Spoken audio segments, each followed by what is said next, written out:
आज ही Doubtnut app download करें। Doubtnut पर होगा अब आपके सभी मैथ्स, केमिस्ट्री, फिजिक्स और बायोलॉजी डाउट्स का सफाया। बस अपने क्वेश्चन की फोटो खींचो, उसे क्रॉप करो और तुरंत वीडियो सोल्यूशन पाओ। Download now.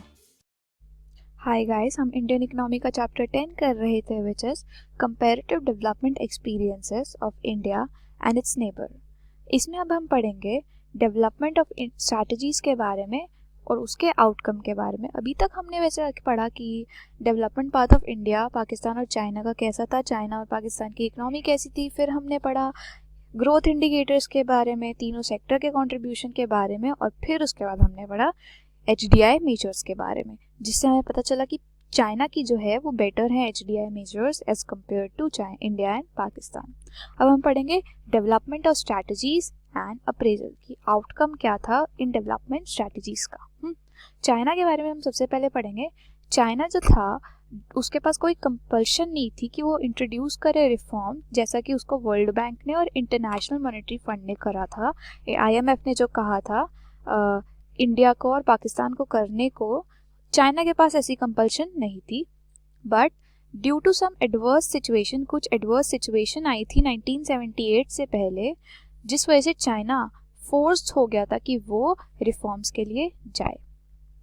अब हम पढ़ेंगे कि प्री रिफॉर्म पीरियड में ऐसा क्या हुआ था। There has been a massive extension of basic health services in the rural areas, की रूरल एरियाज में हेल्थ सर्विसेज कम थी, ठीक है। फिर कम्यून सिस्टम की वजह से more equitable distribution of food grains आ गई थी, ठीक है।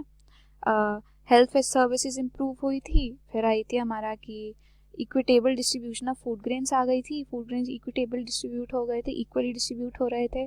फिर despite extensive land reforms, collectivisation that is commune system, या फिर GLF, ग्रेटली फॉरवर्ड के बारे में जो हमने पढ़ा था, और अदर इनिशिएटिव, जो पर कैपिटा ग्रेन का आउटपुट जो था 1948 में वो सेम था जितना मिड 1950s में होना चाहिए था, ठीक है।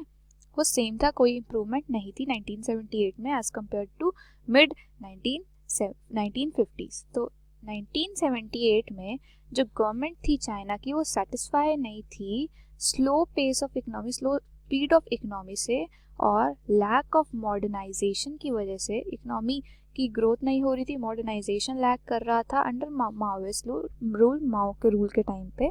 तो उन्होंने फील किया कि जो माओइस्ट का विजन जो था इकोनॉमिक डेवलपमेंट का, वो फेल हो गया था। तो इस वजह से उन्होंने रिफॉर्म्स को इंट्रोड्यूस किया 1978 में। अब हम पढ़ेंगे रिफॉर्म्स पीरियड के बाद क्या हुआ। Various reform measure led to the rapid growth in China. Reform measures जो हुए थे बहुत सारे, उस वजह से रैपिड ग्रोथ आ गई थी चाइना में। Each reform measure was first implemented at a smaller level, कि हर रिफॉर्म को इन्होंने टेस्ट करने के लिए स्मॉलर लेवल पे इम्प्लीमेंट किया था, और फिर उसको एक्सटेंड किया था मैसो स्केल पे, दैट इज फिर उसके बाद उन्होंने पूरी कंट्री पे वो रिफॉर्म को इम्प्लीमेंट किया था। तो डेवलपमेंट ऑफ इंफ्रास्ट्रक्चरल फैसिलिटीज जो हुई थी एजुकेशन और हेल्थ में, या फिर लैंड रिफॉर्म्स हुए थे, या फिर long existence of decentralize planning हुई थी, and existence of small enterprises help किया था इन सब चीज़ों ने positively in improving the social and income indicators को इम्प्रूव करने के लिए। इन सब चीज़ों ने बहुत ज़्यादा हेल्प करी थी। एग्रीकल्चर रिफॉर्म जो थे उन्होंने प्रॉस्पेरिटी लाई थी into the vast number of poor people की जो इनकम थी वो इम्प्रूव हो गई थी एग्रीकल्चर रिफॉर्म्स की वजह से। उसने कंडीशंस लाई थी, उसने कंडीशंस क्रिएट करी थी for the subsequent phenomenal growth in the rural areas में। रूरल एरियाज में उसने ऐसी कंडीशंस लाई थी जिस वजह से फिनोमिनल ग्रोथ हो जाए, बहुत अच्छी ग्रोथ हो जाए, और build up to a strong support base, एक स्ट्रॉन्ग सपोर्ट बेस बन जाए फॉर मोर रिफॉर्म्स की, और रिफॉर्म्स भी इंट्रोड्यूस कर सके। अभी तक हमने चाइना के बारे में पढ़ा। अब हम पढ़ेंगे पाकिस्तान के बारे में। पाकिस्तान में जो रिफॉर्म प्रोसेस जो था उसकी वजह से वर्सन हो गई थी इकोनॉमिक इंडिकेटर्स जो थे इकोनॉमी के, पाकिस्तानी इकोनॉमी के, वो रिफॉर्म्स की वजह से वर्स हो गए थे और ख़राब हो गए थे। 1980s के कंपैरिजन में जो ग्रोथ रेट ऑफ GDP थी और जो सेक्टोरल कॉन्स्टिट्यूएंट्स जो थे, सेक्टर में जो ग्रोथ रेट थी, दैट इज तीनों सेक्टर जो होते हैं, public sector, primary sector, secondary या फिर टर्शियरी सेक्टर, उनकी जो ग्रोथ रेट थी और जो GDP ग्रोथ रेट थी वो फॉल हो गई थी हमारे 1990s में। जो प्रोपोर्शन ऑफ पुअर थे 1980s में वो 40% ज़्यादा थे, जो डिक्लाइन हो गए थे 25% 1980s में, पर वो वापस स्टार्ट हो गए थे इंक्रीज होने 1990 में। दैट इज पुअर जो थे 1960 के कंपैरेटिवली वो फॉल हो गए थे 1980 में, बट उसके बाद भी वो राइज होने स्टार्ट हो गए 1990s में। जो रीज़न था वो स्लो डाउन का और रीइमर्जेंस ऑफ पॉवर्टी, कि वापस पॉवर्टी क्यों इंक्रीज हो गई थी पाकिस्तान में, वो उसके रीज़न हमने नीचे लिखे हुए हैं। वो क्या है? एग्रीकल्चर ग्रोथ जो थी और जो फूड सप्लाई की सिचुएशन जो थी वो मेनली किस वजह से थी? गुड हार्वेस्टिंग अच्छी हो जाए, या फिर वो चीज़ ना हो, नॉट ऑन इंस्टीट्यूशनलाइज प्रोसेस के बेसिस पे नहीं थी कि टेक्निकल चेंज की वजह से हो रही है, इस वजह से नहीं थी, वो किस वजह से थी कि हार्वेस्टिंग ज़्यादा अच्छी हो गई। तो फिर जब भी गुड हार्वेस्ट हुई थी तो इकोनॉमिक अच्छी कंडीशन में थी, when it was not, economic indicators ने स्टेगनेंट होना या फिर नेगेटिव रिजल्ट्स देना शुरू कर दिया। कि मेन तो इसका ये मतलब है कि जो एग्रीकल्चर सेक्टर था वो मेनली डिपेंड था आपके हार्वेस्ट की वजह से, कि अगर रेनफॉल अच्छी हो रही है, हार्वेस्टिंग अच्छी हो रही है, तो आपकी एग्रीकल्चरल ग्रोथ अच्छी होगी। वो टेक्नोलॉजी पर डिपेंडेंट नहीं था एग्रीकल्चर जो था उनका। तो जब हार्वेस्टिंग अच्छी होती थी तो एग्रीकल्चर में ग्रोथ होती थी, बट अगर नहीं होती थी तो फिर स्टेग्नेशन आ जाती थी या फिर नेगेटिव ट्रेंड्स आ जाते थे एग्रीकल्चर में। फॉरेन एक्सचेंज जो था वो एक बहुत इंपॉर्टेंट कंपोनेंट होता है हर कंट्री के लिए, और वो प्रेफर किया जाता है कि फॉरेन एक्सचेंज रिजर्व बन सके through export of manufactured good. Export increase करने से फॉरेन एक्सचेंज रिजर्व्स हम क्रिएट कर सके। बट पाकिस्तान के केस में most of the foreign exchange earnings जो थी वो कहाँ से आई थी?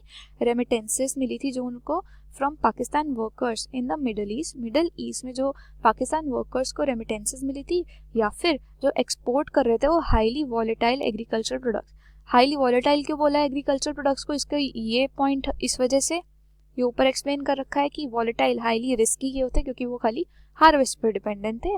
तो जो इनकम उनकी मेनली आई थी, फॉरेन एक्सचेंज रिजर्व्स जो आए थे वो किससे आए थे? रेमिटेंसेस से, जो पाकिस्तानी वर्कर्स को मिलते थे मिडल ईस्ट में, और हाईली वॉलेटाइल एग्रीकल्चरल प्रोडक्ट्स की वजह से आए थे। There was a growing dependence increase हो रही थी फॉरेन लोन्स पे, उनकी dependence on the one hand, and increasing difficulty in paying back the loans. Difficulty भी इंक्रीज हो रही थी लोन पे करने में, ठीक है। फिर however during the last few years में पाकिस्तान ने जो था वो रिकवर कर ली थी अपनी इकोनॉमिक ग्रोथ, और वो सस्टेन कर रहा है, ठीक है। As per the annual plan of 2016 to 17 जो जीडीपी जो है, GDP registered a growth of 4.7% हुई थी 2015 से 16 में, highest when compared to the previous 8 years से ज़्यादा ग्रोथ रेट आई थी कब? 2015 से 16 में। वाइल जो एग्रीकल्चर की ग्रोथ रेट जो थी वो फार फ्रॉम सेटिस्फैक्ट्री थी। इंडस्ट्रियल सर्विसेज जो थे वो ग्रो हुए थे। इंडस्ट्रियल और सर्विस सेक्टर कैसे कितना ग्रो हुआ था? 6.8% इंडस्ट्रियल सेक्टर था, 5.7% सर्विस सेक्टर था, और बहुत सारे इकोनॉमिक इंडिकेटर्स जो थे उन्होंने शो करा था स्टेबल होना और पॉजिटिव ट्रेंड्स शो करना। अब हम कंक्लूजन पढ़ते हैं कि इंडिया, चाइना और पाकिस्तान में have traveled more than 5 decades of developmental path with varied results. बहुत सारे results थे। Till the late 1970s, all of them were maintaining the same level of low development. 1970s तक क्या था कि सारे के सारे ये जो सारी कंट्रीज थी, जो इंडिया, पाकिस्तान और चाइना, तीनों में लो डेवलपमेंट थी। लेकिन लास्ट 3 डिकेड्स में इन तीनों कंट्रीज ने एक डिफरेंट ही लेवल की ग्रोथ दिखाई है। कैसे? इंडिया के बारे में पढ़ते हैं कि इंडिया ने परफॉर्म किया है मॉडरेटली। इंडियन इकोनॉमी ने कैसे परफॉर्म किया? मॉडरेटली, मीडियम, पर मेजॉरिटी ऑफ पीपल जो हैं वो अभी भी एग्रीकल्चर पे डिपेंडेंट है। इंफ्रास्ट्रक्चर है वो लैक कर रहा है in many parts of the country, infrastructure still lack कर रहा है। It is yet to raise the standard of living of more than 1/4 of its population that lives below the poverty line, कि अभी भी उसको रेज करना बाकी है स्टैंडर्ड ऑफ लिविंग लोगों का। कितनी लोगों का? 1/4 ऑफ द पॉपुलेशन का, जो अभी भी कहाँ रहते हैं? पॉवर्टी लाइन से बिलो पे एग्जिस्ट करते हैं। अब हम पढ़ेंगे पाकिस्तान के कंक्लूजन के बारे में कि पॉलिटिकल इंस्टेबिलिटी है, पॉलिटिकल स्टेबल नहीं है, पॉलिटिक्स जो है वो बहुत ज़्यादा है, करप्शन बहुत ज़्यादा है, ओवर डिपेंडेंस है रेमिटेंसेस पे। ऊपर पड़ा था रेमिटेंसेस जो आती थी मिडल ईस्ट से, या फिर foreign and along remittances from foreign areas जो आती थी, और वॉलेटाइल परफॉर्मेंस ऑफ एग्रीकल्चर जो था, ये रीजंस हैं जिस वजह से पाकिस्तान की इकोनॉमी स्लो डाउन हो गई। रिसेंट पास में होप कर रहे हैं कि इम्प्रूव होएगी उसकी situation by maintaining high rates of GDP growth, कि high rates of GDP growth maintain हो पाएगी। बहुत सारे मैक्रो इकोनॉमिक इंडिकेटर्स जो हैं उन्होंने शो किया है पॉजिटिव और हायर ग्रोथ रेट, और रिफ्लेक्ट करी है कि हायर ग्रोथ रेट होएगी और पॉजिटिव ग्रोथ रेट होएगी और उसकी इकोनॉमी रिकवर कर जाएगी। अब हम चाइना के बारे में पढ़ते हैं, चाइना के कंक्लूजन के बारे में, जो हमने इस चैप्टर में चाइना के बारे में पढ़ा कि चाइना जो है वो लैक करता है पॉलिटिकल फ्रीडम नहीं है चाइना में, और उसकी implication for human rights are major concern, कि उसका ह्यूमन राइट्स पे क्या इम्प्लीकेशन है वो चीज़, और पॉलिटिकल फ्रीडम जो है, इन चीज़ों में चाइना लैक करता है।